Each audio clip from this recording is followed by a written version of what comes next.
Worked just fine. Just fine. We're going to do this outside, everybody. What do you think about it? Because I found the stuff in the garage. It's Drewski McGillicuddy's Found in the Garage Mega VHS Motherload.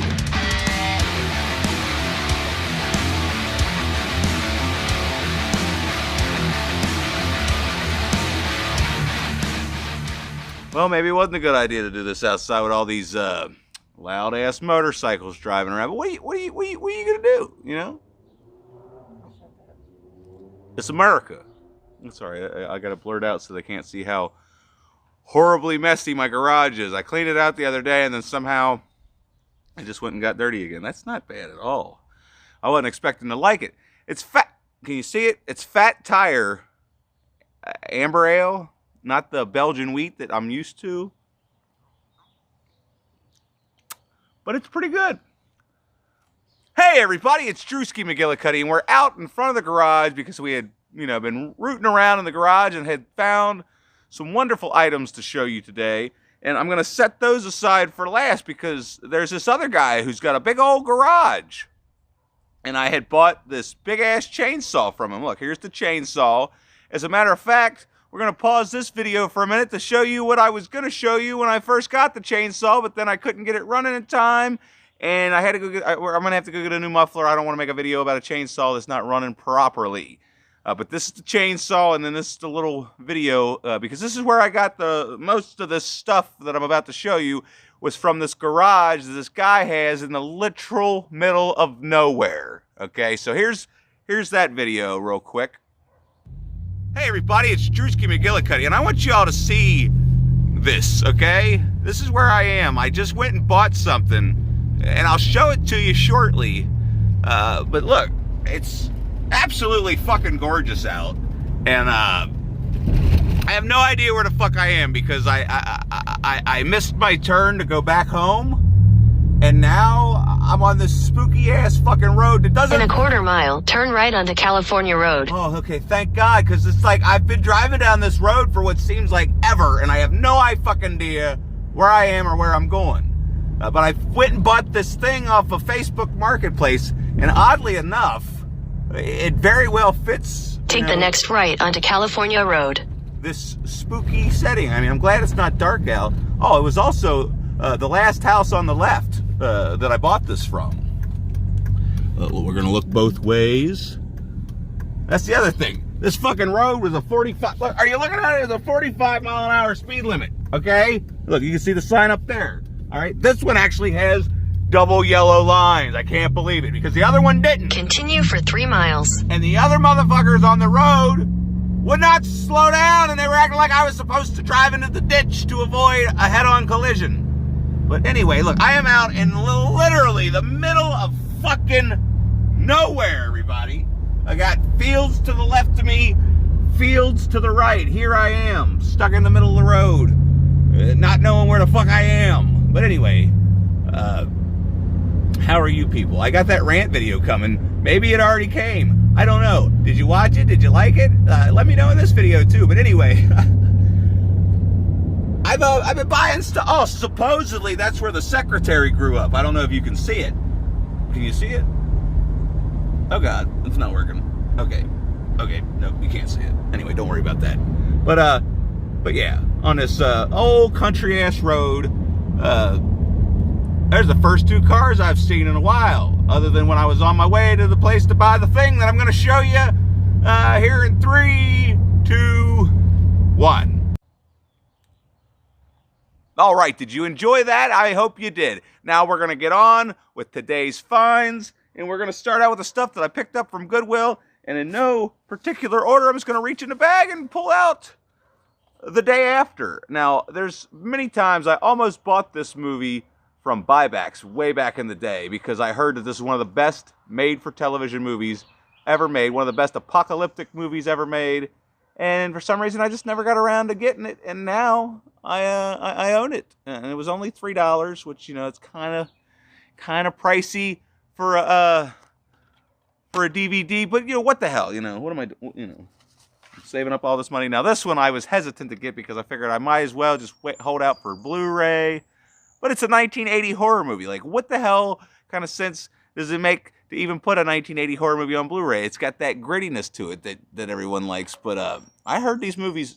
Can you see me? I'm going to have to, you know what, the hell with it. To hell with it, everybody. Just look at that mess back there, all right? I'm not going to blur it out because it keeps messing up my shit, all right? I got the Boogeyman No, keep in mind, this shit came out of a garage. Actually, no, I got this from the Goodwill. Which probably came out of a garage. This is the Boogeyman, the original 2 movies, not to be confused with that bullshit that came out in like 2003 or whatever the fuck year that came out. That one of them WB made-for-TV movies that were released in the fucking theater. But I heard that these aren't necessarily much better, but they're still probably worth a watch because they're 80s horror films. You know, 80s horror films deserve a watch, regardless of what it might be. And then I picked this up because, you know, I heard that these movies, I'm pretty sure that's Tobe Hooper, right? Yeah, Tobe Hooper directed Life Force. I don't remember what Leviathan is. I guess it's at the bottom of the ocean. And then there's Burnt Offerings, one of my very first movie reviews on this channel, and people still comment on it, which is crazy. And it's just me with my phone propped up with 2 coffee mugs on top of my DVD rack, and I have no idea what the fuck I'm doing. I mean, not much has changed other than the fact that I have a better phone and a better tripod, but no, I'm still using the phone instead of the fucking $400 camera I bought, but, you know, that's beside the point. I got this triple feature for $3, so technically I got these movies for $1 a piece. And we're going to be revisiting this Burnt Offerings real soon, even though it probably would have been fun to watch it on Blu-ray, see what the hell, you know. I always see this in Lee McCoy's background, and this thing got pricey there for a minute, like real pricey for a minute when it was at buybacks. So I never bought it. And now I bought it for $3 at the Goodwill. That's Halloween, 25 Years of Terror or something like that. Yeah, that's right. And I don't necessarily know what it is. I guess it's like a documentary. But it's a 2-disc edition. It's got the feature, and then it's got the bonus material. And I absolutely love this case. Like, that would be my Michael Myers tattoo. If I were to get a Michael Myers tattoo, that right there is what it would be. So I picked up Halloween, 25 Years of Terror. You know, I know me and the secretary seem like we don't like the Halloween movies, but that's not necessarily true. It's just the fact that you shut the fuck up about them once in a while. You know what I mean? Yeah. There's other movies out there that you could talk about, like Rosemary's Baby, the remake. Now, when I first saw this sitting here on the whatchamacallit like that, I was like, oh, that's a different case. I got the green case with the baby carriage or whatever.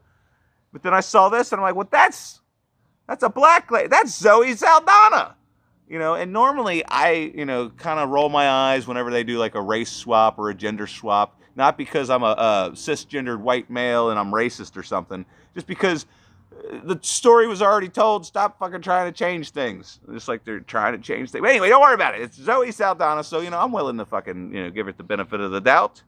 I don't remember what I've heard about this movie. I don't remember if I heard that it was good, but it's a mini-series television event. I figure one of these days we'll sit down and watch it, find out. I almost, like, for a second forgot that this wasn't a Stephen King thing. I don't know why. I thought, oh, Stephen... And I was like, wait a minute, that's not Stephen King. That was just a movie that Roman Polanski did back in the 60s. But, yeah, let's see what they did with the TV miniseries. All right. And then I looked this up on Blu-ray, and the Blu-ray, I think, is, like, region locked, and it's, like, $30, and I'm a cheap bastard. And I don't remember if we already have this or not, but I don't have this case, The Dead Zone. I figured this would entice the secretary to not yell at me for spending all this money, even though I didn't really spend that much. I mean, I kind of spent, you know, a decent amount, but I got an overwhelming number of movies to show you today. So that's The Dead Zone. I don't remember if I reviewed this or not. I'm pretty sure I did. Who the fuck knows? Maybe you should type it into the search bar and watch it and support this channel any way you can. Anyway, moving on. Now, this movie, I was gonna send it to Devon Graham, but you know, there's so many movies I sent him, and he still hasn't reviewed none of them. He keeps just showing us what he's got.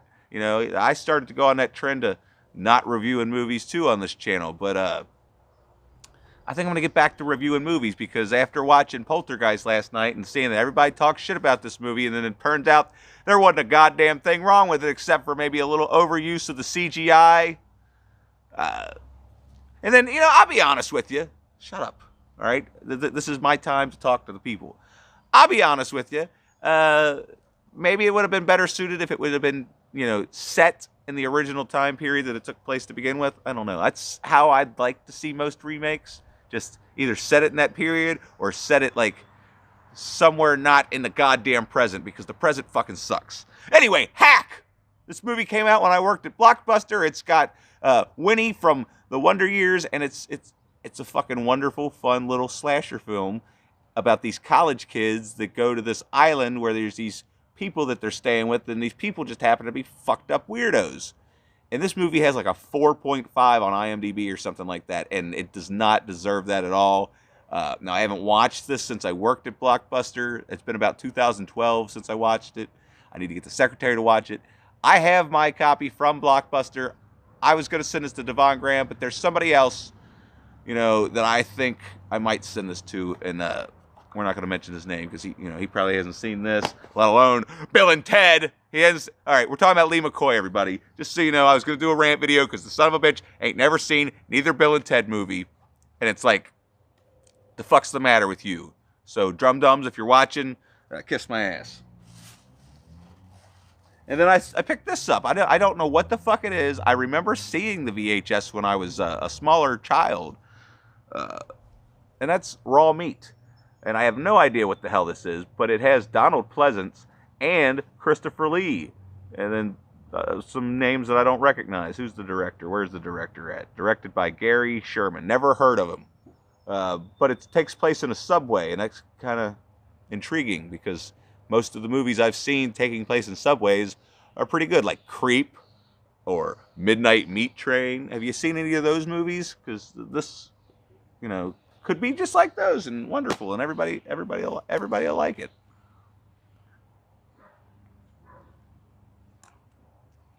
Anyway, don't worry about that.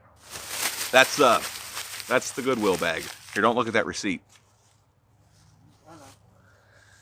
Just to shut her up, I picked her up this for $1 in that guy's garage. Everything that I'm about to pull out of this pile is something I paid $1 for in this guy's garage, except for any VHS tapes you might see before I get to my garage find.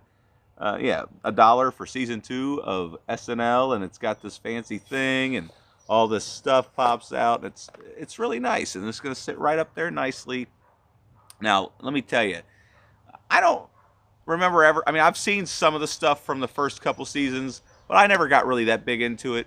In the 90s with Chris Farley, David Spade, Mike Myers, that was my prime Saturday Night Live. And then recently, these past couple seasons have been pretty solid. But there for a while, I just stopped watching it. I like some of the stuff with Will Ferrell and stuff back then, but I don't know. We're going to go back one of these days and watch all Saturday Night Live. So hopefully I can find the rest of these relatively inexpensive, because I got this for $1.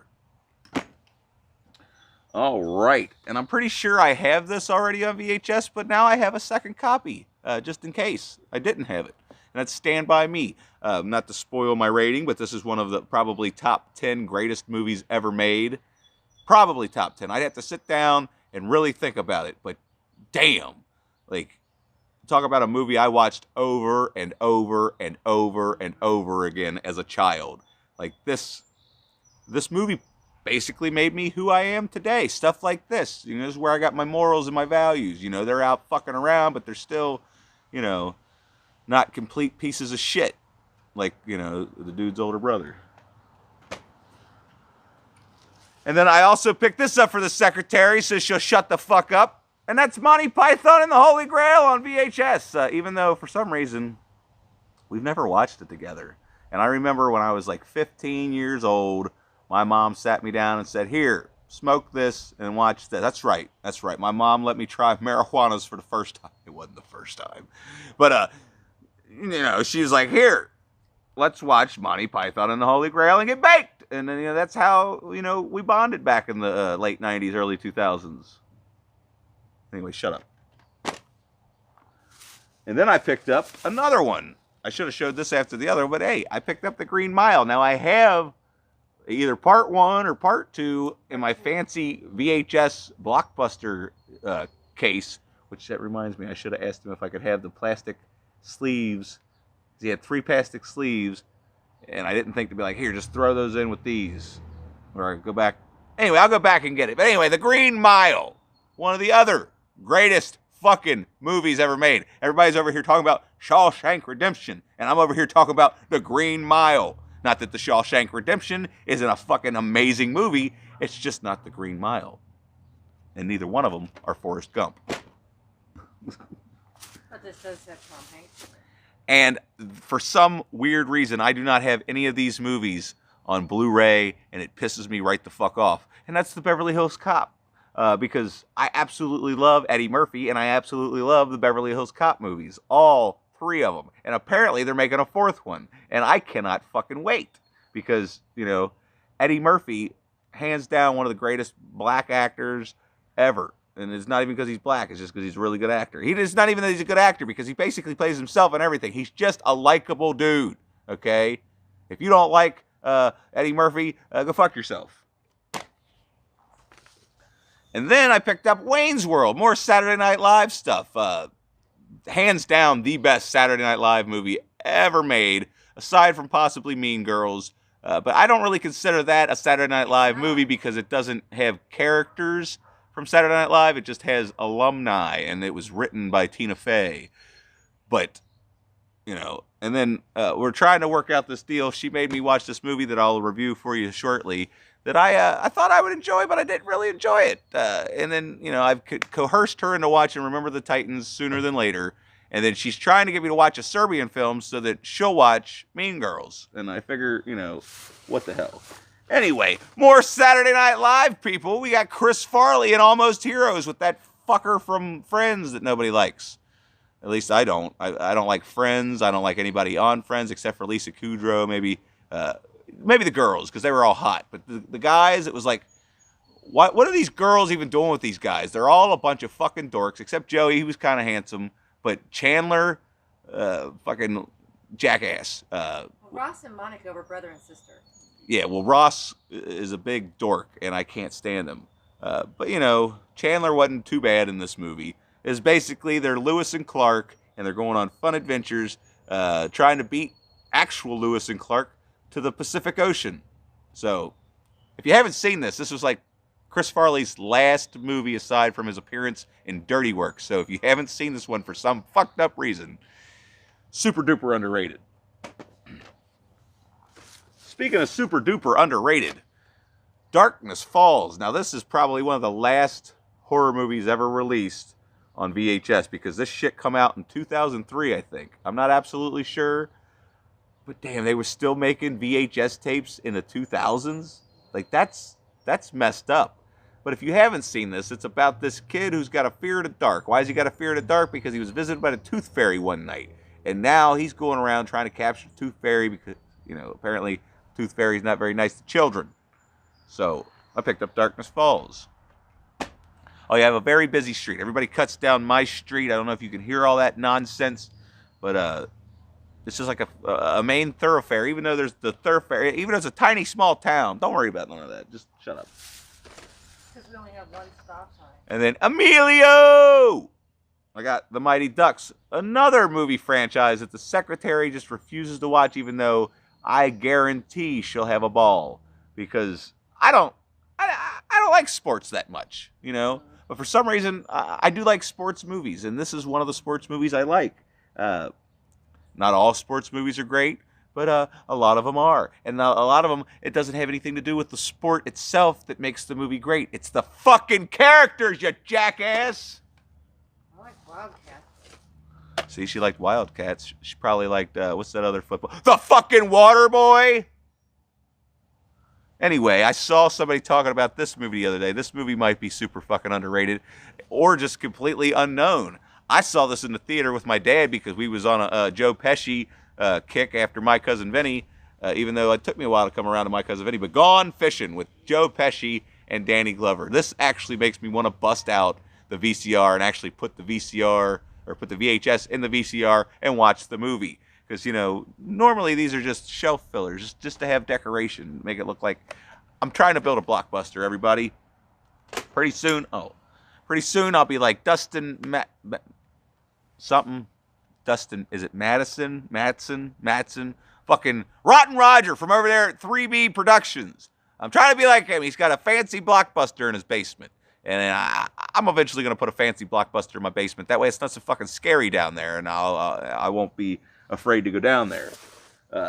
Anyway, I had to pick this up because I looked for this on DVD for years and years and years and years and years and years and years and finally found it at a pawn shop. Now I got the VHS, and this thing is probably the nicest VHS copy he had. Like, the corners aren't that worn and decrepit, but cop and a half. Like, I seriously need to get my fucking head out of my ass and review this. And Monkey Trouble. Remember how I said I was going to review Monkey Trouble like 3 years ago? Don't fucking sit there and roll your eyes. You ain't never seen the movie. You're not allowed to have a fucking opinion on the subject. Cop and a half. Burt Reynolds' best movie ever. Seen that one. You try to deny it, I'll fucking punch you in the mouth. Cody Archer trying to tell me to review Smokey and the Bandit. That'll happen because I had recently picked it up on Blu-ray, but not before I review Cop and a Half. Anyway, and another one of the greatest movies ever fucking made, SLC Punk. I don't know how it ends up. It's somewhere on my greatest movies of all time list.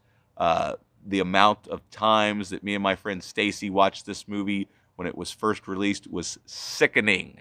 Okay, like, we wanted to do nothing but be punks. Even though at the end of the movie we realized, you know, one of these days we're going to have to fucking grow up. But that's something that people these days don't fucking seem to realize. You know, you just got to grow up eventually and not, you know, be a crybaby little bitch all the time. And that's what happens in this movie. That's basically the moral of the story. You know, you can be, you know, who you want to be until it's time to grow up. And then you can be who you want to be as an adult and just fucking grow up. I don't know. I don't know how to explain myself. I should probably just shut the fuck up. Yeah. Well, look what you did. Look what you're doing. You're going to have to go pick that up now.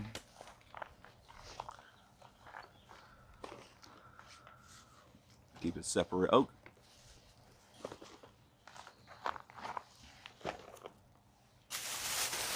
Well, I thought you would put those on. Well, I'm going to save those for last. Anyway, Oh. continue.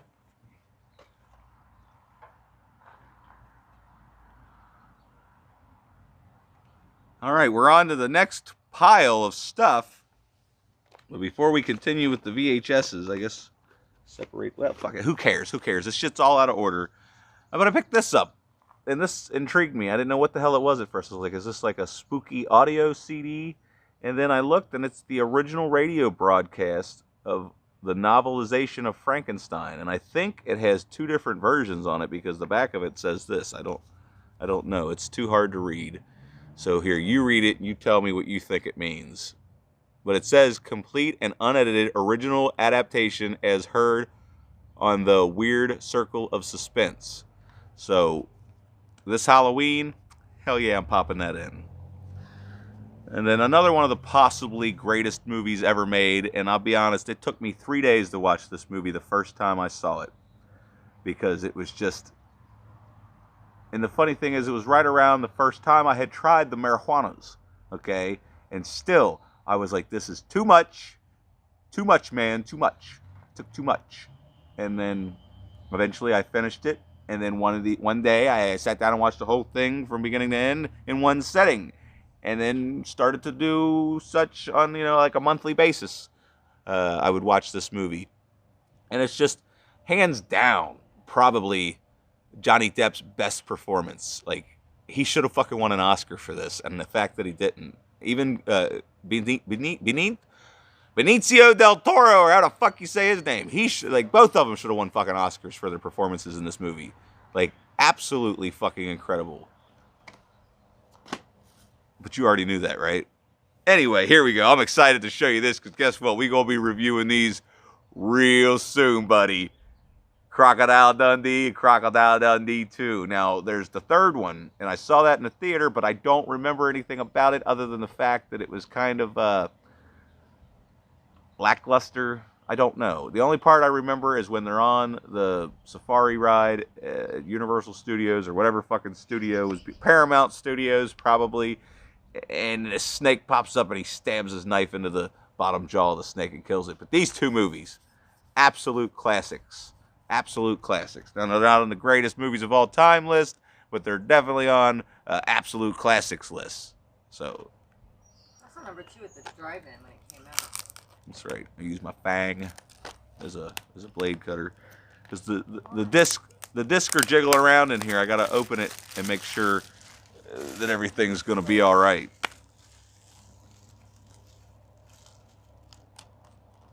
Oh, everything is fine now.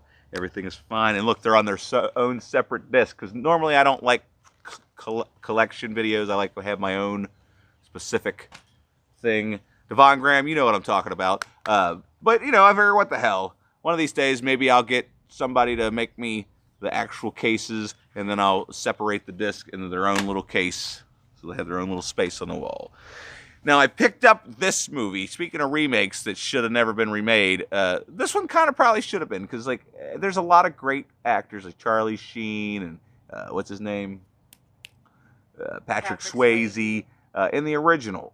But even with the original, I watched it, got about halfway through, and was like, you know what? I don't know if I care anymore. And the same exact same thing happened when I was watching this movie, and I don't even think I finished it. As a matter of fact, I'm not even necessarily sure if I finished either one of them, because it seems like these are the type of movies where it started off good, and it got to the point where I was on my phone and not realizing that I was on my phone when I should have been paying attention. But, you know, sometimes that happens to the best of us. Anyway, I figure, what the hell? For $1, I'll pick up the Snapcase release of Poltergeist. I had the fancy DVD release. Now I just need to get this one on Blu-ray, since I have the second and third on the Blu-ray, but it's a double feature Blu-ray. I need to get the fucking Scream Factory releases. But just something about this, I feel like I could just snap that open, set it there, and it would sit on the shelf in the background, and you'd be able to see it. You'd be like, oh, look. You know, because maybe I'll start switching my shelves up once a month. Who the fuck knows? And then there's another one that I bought for the secretary, even though we already have it on those 50 horror movie compilation packs, and that's the original Little Shop of Horrors. She made me watch the remake, and I kind of liked it. I don't think I reviewed it, but, you know, one of these days we'll watch it again, sit down and review it. And then Velocity, whatever the fuck that is. I guess he's a race car driver. I don't know. But I'm not going to pass up a Jack Nicholson double feature for $1. Just not going to do it. I'll save that one for the last. Oh, yeah, there we go. Save that one, too. All right, everybody. Now, I'm not a religious person, per se. I'm more of a spiritual kind of guy. But I do believe in the 10 Commandments, and I live by them, and you should, too. And maybe that's what the fuck's wrong with society, is they don't even know what the fuck the 10 Commandments are anymore, because, you know, we're not allowed to go to church, even though I didn't go to church anyway, but this movie won like 56 Academy Awards, and I don't even know if there are 56 Academy Awards. Oh, the 1956 Academy Award. That used to play every year on Easter on one of the Oh, shit, it's got the 1923 silent film included. So, what is that? Is it Charlton Heston? Yeah, it's Charlton Heston. So, yeah, I'm kind of excited to actually sit down and watch this epic classic, because it's probably like, what, 4 hours long? 136 minutes. That's still pretty fucking long. My dad made us. But the 10 Commandments, I mean, you know, do unto others type shit. You know, don't be going out there being a fucking cocksucker all the time. That's the motto I try to live by. Anyway, what are we doing? Now, I couldn't remember if we had this movie. I think my secretary's ex stole it in the divorce or whatever the hell it was that they did when they broke up. But that's Lost Highway, and I'm pretty fucking sure I've seen this movie, but I can't remember. So I had to buy it, plus it's David Lynch, and I heard David Lynch doesn't necessarily fuck around. I don't really remember Twin Peaks. I know he did Twin Peaks, and I bought Blue Velvet not too long ago, and I know I need to pop that in, but for some reason I've been having like one of those things where you want to watch a movie, and then you sit there for 3 hours trying to figure out which one to watch, and you're like, fuck it, I'm going to bed. But the soundtrack on that movie is amazing. Yeah, well, the soundtrack on this one's amazing too. And that's Purple Rain, Purple Rain.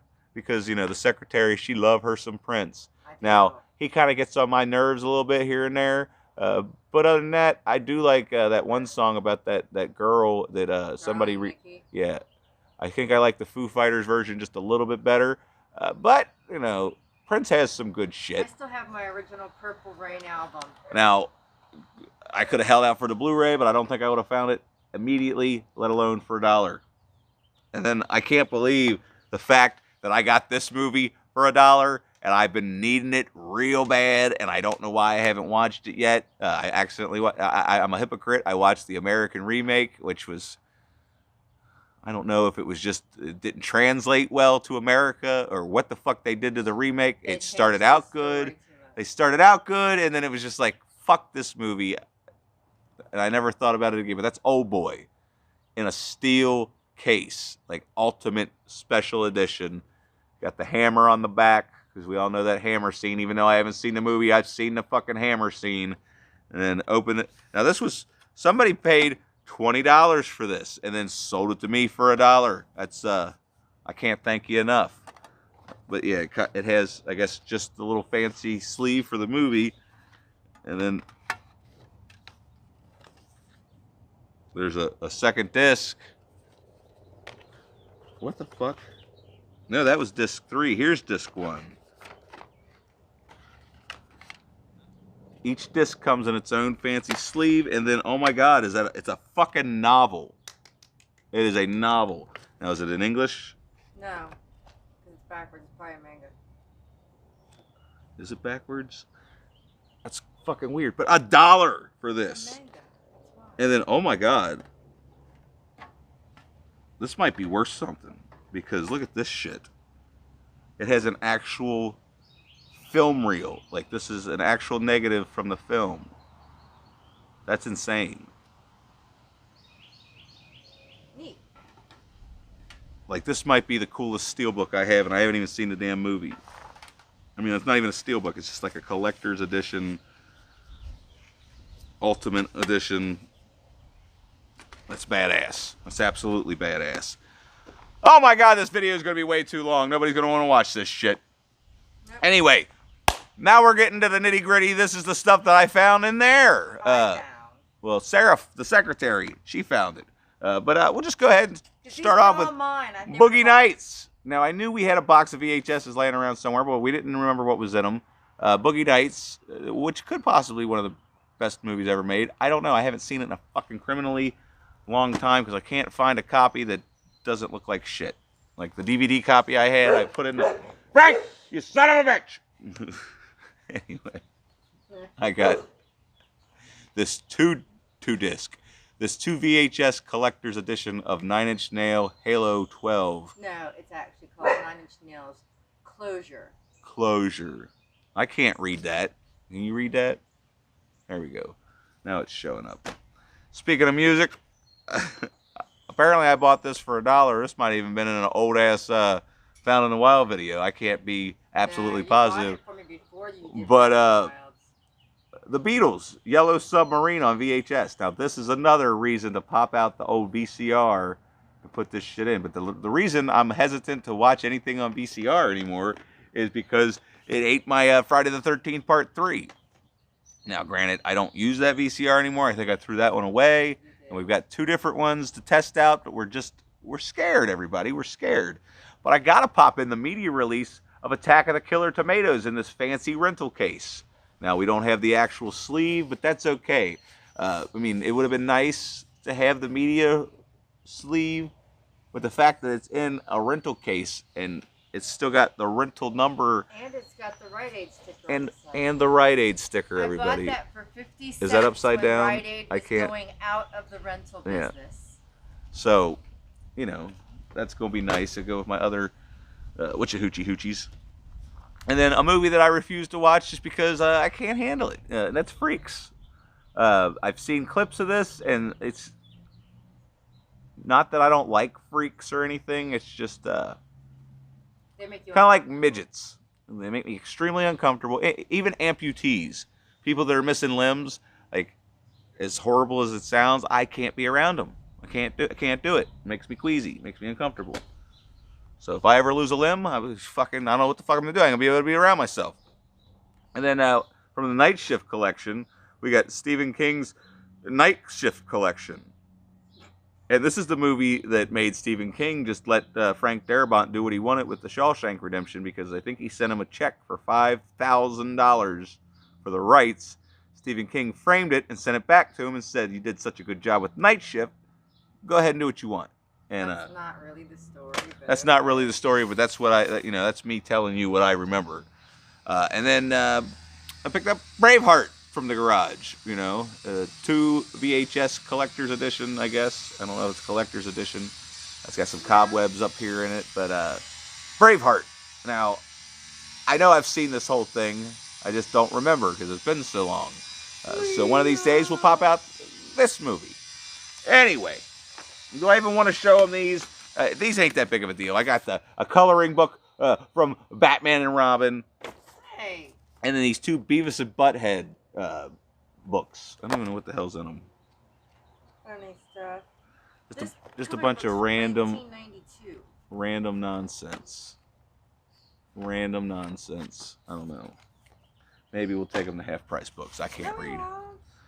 All right. I'll save the one that, All right. So we got 2 volumes of The Simpsons Treehouse of Horror. And it comes with The Black Widower, Cape Fear, Treehouse of Horror 3, and Treehouse of Horror 5, which doesn't necessarily make any goddamn sense.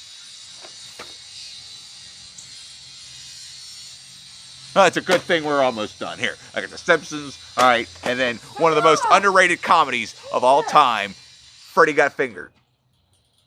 That's right. Freddy Got Finger, one of the most underrated comedies of all time. Yes, it is. Me and Devon Graham said so you can kiss my ass. So if you haven't seen Freddy Got Finger, don't listen to all these jackasses that don't know what comedy is. I mean, what's not funny about this? Actually, no, I'm not going to show that because I'll get demonetized. I'm probably already demonetized. Like, the whole channel is just demonetized because nobody likes me. Anyway, if you like me, do me a favor and click the like button and subscribe if you're new here for more long, drawn-out videos of shit that I found in the garage or at Goodwill. Jesus Christ. I'm going to have to cut a lot of shit out of this. But anyway, and you could also, what do you call it, comment? Did you comment? Are you letting me know what you think down below? Come on now, damn it. And then you can consider helping me out on Patreon. Here's the link. It might be in the description. I don't know. If not, use your search bar and type in www.patreon.com. I think I spelled it right. It's /Drewski McGillicuddy. Now make sure you spell that right so you don't give some other Drewski McGillicuddy with a similar spelled name my money, okay? So that I could go buy more shit that I can't fit in my garage. Anyway, thanks for your time. If you've made it all the way through the video, I love you. Have a wonderful evening, and we'll see you next time.